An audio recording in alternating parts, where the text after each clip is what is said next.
We're often told that, young women today have almost limitless opportunities. Yeah, The world's economic. their oyster. Right. But then you look a bit closer and you find a surprising number are grappling with some really unique pressures. Exactly. So for you listening, someone who wants to really get a handle on what's going on without getting bogged down in like endless information overload, Uh, well, we're diving deep into a crucial topic today. we are. We're focusing on the well-being and maybe how young women see themselves, especially in this age of constant digital connection. Yeah.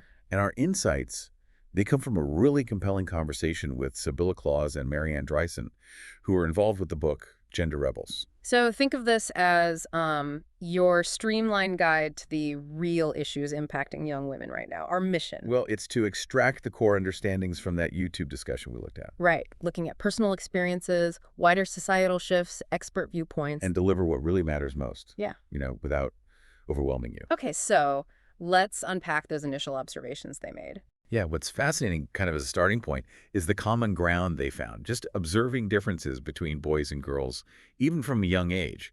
They noted, based on like shared experiences from parents, at children's parties, for instance, girls often tend towards more neat and conscientious behaviors, quieter play. It's interesting how often you hear those sorts of anecdotal things, isn't it? Yeah. And this pattern, it seems to kind of continue into higher education. Young women frequently achieving really strong academic results. It's a trend we've probably both seen. We definitely have. And while these are common observations, the conversation did raise a valuable point about potential cultural overemphasis maybe on traditionally feminine traits. Okay. And it also highlighted the importance of maybe considering the masculine perspective too. Although for this particular deep dive, our main focus is staying on young women. Got it. Now, this is where the picture really starts to, well, sharpen, I think. The discussion shifts to the digital age and its profound influence. Definitely. Key insight here is just the sheer amount of time young women are spending online, Right. particularly on social media platforms where, appearance is really front and center. And that stands in contrast to boys, maybe, whose online time might be more geared towards gaming, often a less visually comparative activity. That's a good point. And what's striking is how this hyper-visual online environment, it just fuels this intense pressure on young women especially to achieve an often totally unrealistic ideal of perfect appearance. Yeah, the examples I gave really hit home, like makeup lessons starting as early as 9, 9. and the trend of young women in their 30s using Botox. Mm. It just underscores the extent of this pressure, doesn't it? It absolutely does. And it seems this constant striving, this chasing an unattainable image, it's connected to some deeply concerning trends. Like what specifically? Well, the conversation touched on rising rates of loneliness, eating disorders, and just a general decline in mental well-being reported among young women. It paints a really troubling picture of the internal landscape many are navigating. So that prompts a crucial question then. Hmm.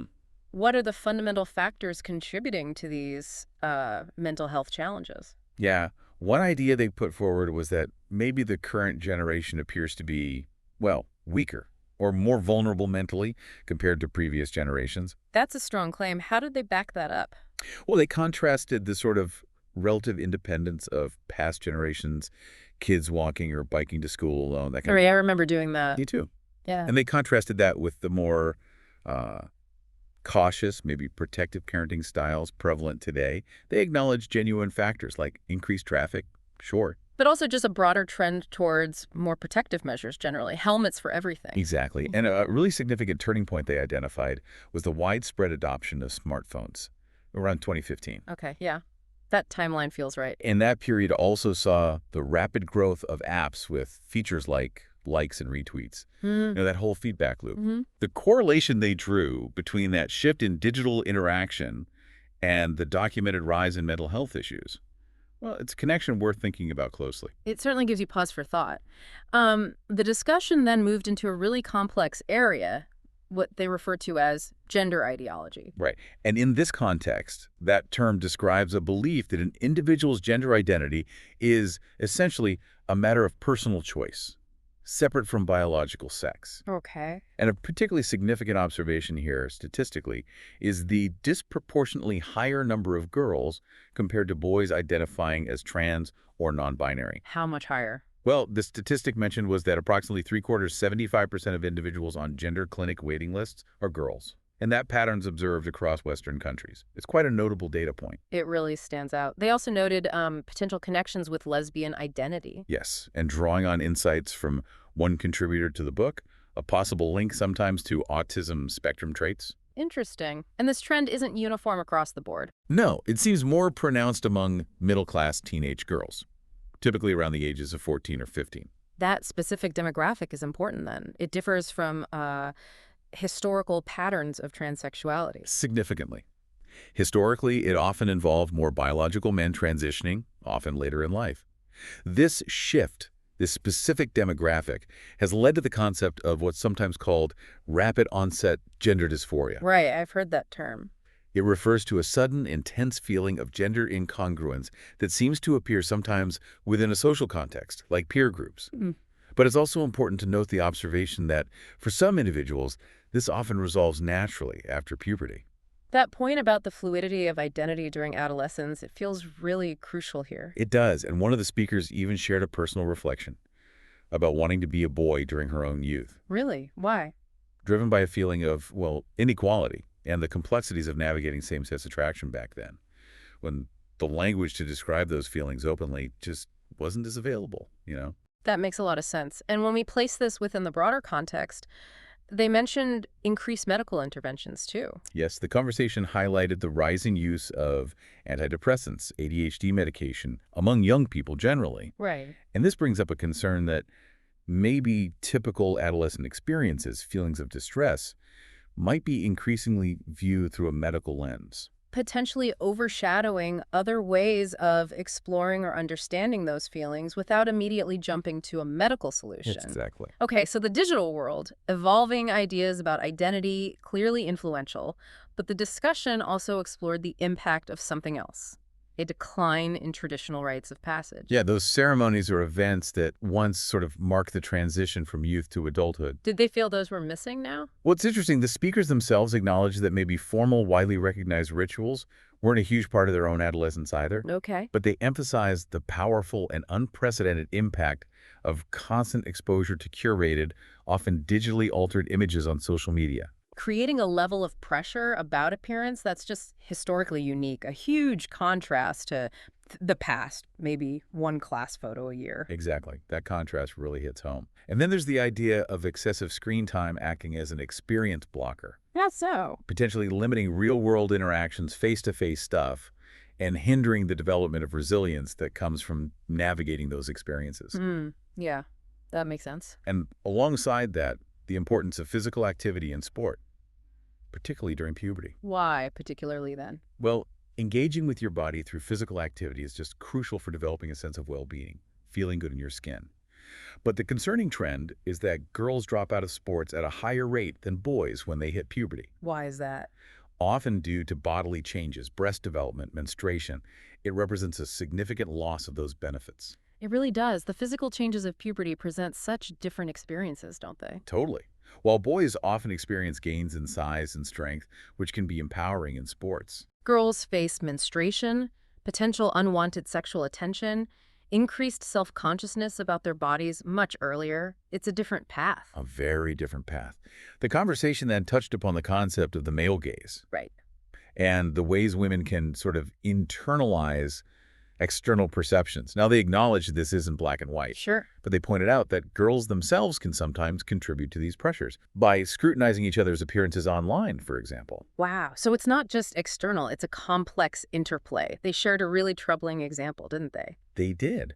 A young girl being body-shamed by boys in elementary school for perfectly normal physical developments, like body hair, thicker eyebrows. It just highlights how these external judgments can start incredibly early. So early. And when we look at broader societal expectations, there's still a noticeable difference in how appearance and behavior are perceived for men versus women. How so? Men often seem to have more leeway in how they look and act in public spaces, whereas cultural norms in various places still exist around how women are expected to sit or laugh or speak. Those subtle, ingrained expectations. Exactly. And it's also a concern they raise that there seems to be less emphasis sometimes on encouraging boys to be, well, chivalrous, respectful, and considerate towards girls from a young age. But they also acknowledge the flip side. Yes, they acknowledge the pain and frustration boys can experience in their interactions with girls, romantically or otherwise, and the societal limitations they might face in expressing those feelings. So it suggests a real need for better education, perhaps, for boys on navigating relationships respectfully. Maybe linked to smaller families, less interaction with female relatives sometimes. Yeah, it could be a factor. And this leads us to the powerful influence of peer groups, especially during adolescence. Right, peers become so important then. Hugely. The discussion highlighted how peer influence can often become more significant than parental influence, particularly in the digital sphere online. They mentioned the anxious generation concept. Yes, and that paradox of being maybe overprotected in the physical world. Don't run with scissors. Wear a helmet. Right. But alongside that, maybe a relative lack of oversight or inquiry into their online experiences. What are they actually seeing and doing online? It really underscores the vital role of parents, doesn't it? Having open conversations with both daughters and sons. Absolutely. About healthy relationships, consent, respectful interactions. And they specifically mentioned the concerning lack of dialogue around pornography and its often distorted portrayals. Yes, that came up, as well as addressing the harmful use of homophobic and misogynistic language among young people. That kind of rigid policing of gender expression. Which brings us back to a fundamental point they made, the importance of recognizing inherent differences between boys and girls. While firmly upholding the principle of equality. They're equal, but maybe not the same in every way. And they expressed concern about a tendency to maybe medicalize typical adolescent struggles. Yeah, or the natural variations between sexes, like medicating typically active behavior in boys, perhaps. Advocating instead for allowing space for these differences, not immediately seeking medical solutions for puberty-related distress, for instance. And it's not just about individual development, is it? Broader societal structures play a role. They talked about gendered marketing. Yes, that historical shift towards highly gendered marketing of toys and clothing. Pink for girls, blue for boys. Which wasn't always so prevalent, actually. Interesting. And what about the education system? What's insightful there is the observation about the potential over-feminization of the education system. A noticeable lack of male role models, particularly in early years in primary school. Why is that thought to be the case? Well, the reasons are multifaceted. Societal perceptions of teaching as a profession, perhaps pay levels. But the benefits for all children of having both male and female educators are significant. They shared an example, didn't they? They did. A male child care worker interacting physically with children, rough and tumble play, maybe in a way that was distinct from some of his female colleagues, just illustrating the value of diverse approaches. And this ties into a broader point about gendered career paths, even in a country like the Netherlands, which seems quite egalitarian on the surface. Indeed. There's this trend of feminization in certain professions, Yeah. general practice, the judiciary, teaching, Right. which may unfortunately lead to a perceived devaluation of those roles, potentially making them less attractive to men over time. And the impact of abuse allegations, false or otherwise, on men working with children must be a factor A too. very serious societal concern, yes. Okay, now the conversation takes a really critical turn towards the often debated issue of transgender athletes in women's sports. Yes, and here they make a very clear distinction. It's crucial to understand the historical context first. Which is? Women fought long and hard just for inclusion in sports, Yeah.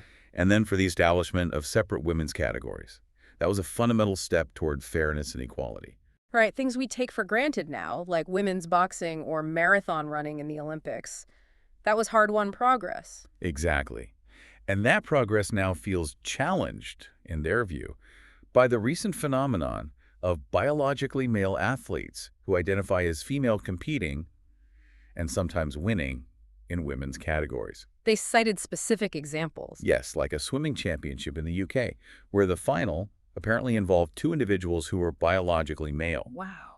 The arguments against the importance of sex-segregated categories in certain sports were addressed, as was what they perceived as a dismissive attitude towards these concerns by some public figures. And there was an example from the Netherlands, too. Yes, female Dutch darts players publicly protesting the inclusion of a biologically male athlete on their national team, highlighting the strength of feeling on this among some female athletes. It's noteworthy that in the US, we've seen actions like executive orders trying to define women's sports as being for biological females. Right. And the existence of websites tracking instances of biologically male athletes winning women's titles just underscores the tangible impact this debate is having. Because the inherent physical advantages are often significant. Generally, yes. Differences in size, strength, bone density, lung capacity. These are significant factors in many sports. What about intersex athletes? That often comes up. The conversation addressed that too, clarifying that many individuals with intersex conditions are biologically male, but with variations in sexual development. It's complex, but distinct from the broader transgender athlete debate. And they shared a personal story. Yes, a powerful one about a teenage girl sustaining a serious back injury while playing football with boys. Just highlighting the real physical risks when biological differences aren't accounted for in competitive contact environments. So just to be clear, their position wasn't against mixed sports entirely. No, not at all. They were clear they enjoy mixed-gender sports for recreation. But they strongly advocate for maintaining sex-separated categories at competitive levels, for fairness and safety for female athletes. Okay. And this then connects, perhaps surprisingly, to the broader ability of girls and women to assert their boundaries elsewhere, like consent. Precisely. The discussion emphasizes the importance of girls and women developing the ability to confidently say no, whether it's on a sports field or within personal relationships, especially in sexual encounters. Because the complexities around consent, societal pressures, they can make it really challenging for women to refuse unwanted advances. Absolutely. They even mention things like consent apps, Right, those have been talked about. while underscoring that, really, genuine open communication and a deep respect for boundaries are what truly matter, not just ticking a box. And there was another personal anecdote here. Yes, about a situation where one speaker felt uncomfortable with a male acquaintance in a hotel room setting and successfully asserted her no, just illustrating the importance of women feeling empowered to define and enforce their limits, even from a young age. The issue of the orgasm gap in heterosexual relationships also came up. It did, suggesting that maybe many young women prioritize their partner's pleasure, perhaps due to those societal expectations of being nice or accommodating. Potentially at the expense of their own sexual satisfaction. Exactly, which raises important questions. What do young women genuinely desire sexually? And do they feel empowered to communicate those desires? It's insightful to contrast this with lesbian relationships, where an orgasm gap isn't typically observed, suggesting factors like power dynamics and communication play a huge role. Yes, which then led to a broader consideration of the often nuanced differences in male and female perspectives on relationships and sexuality generally. How so? Well, the point was made that sexuality involves reciprocity, giving to another person, and that men, too, can sometimes experience challenges in understanding and expressing their own desires. Okay. And the perspective was shared that women are often perceived as having more emotional fluency, being better with words in relationships. Which can sometimes create a different kind of power dynamic, maybe feeling dominant from the male perspective. Potentially. It's a nuanced point. Reconciling this with the earlier discussion about women needing empowerment suggests different facets of power dynamics. Right. And the conversation highlighted that young women are often, maybe implicitly, drilled on how they should behave in erotic or romantic relationships. Yes, potentially leading them to prioritize fulfilling perceived male desires over discovering or asserting their own authentic desires. So the emphasis is on young women discovering what they want and feeling safe to express it. Exactly.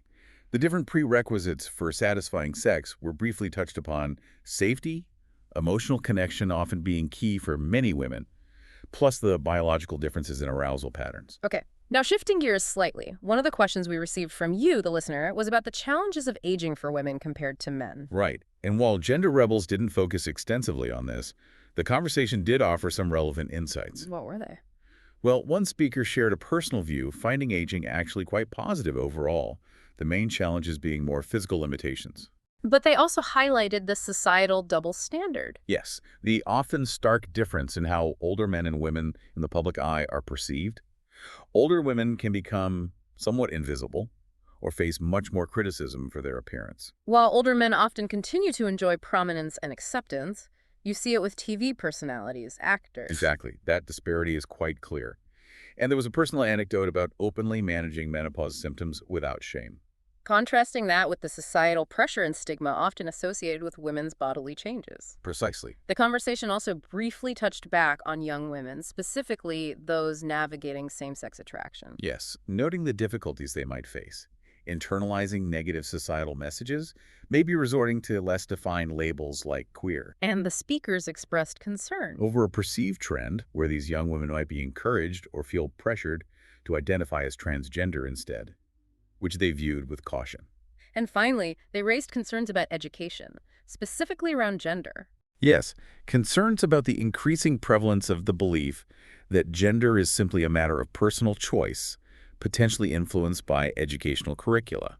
They mentioned things like the genderbread person concept. And they wanted more transparency. Yes, expressing a desire for greater transparency regarding the content of educational materials from certain organizations, like Rutgers in the Netherlands and their Lennenkriebels or Spring Fever program, so parents can be better informed. And this concern was linked to. A potential influence of what they termed the medical industrial complex, maybe promoting medical interventions for gender-related distress in young people. The call for transparency from schools was a strong concluding point. And that brings us towards the end of our deep dive today into this really complex landscape facing young women, illuminated by that discussion around gender rebels. Yeah, the sheer volume of pressures. It's a lot, from the constant demands of social media to these evolving societal understandings of gender. It's undeniably having a significant impact on well-being. It certainly gives you, the listener, a lot to consider, doesn't it? Maybe think about how these societal norms, the digital world, are shaping the experiences and self-perceptions of the young people in your own life, your own community. Definitely food for thought. And building on some themes we touched on today, like the male perspective, we are planning a future deep dive specifically examining the perspectives and challenges faced by men. So look out for that. Until our next exploration, keep that curiosity alive. Keep thinking critically about these really important social issues.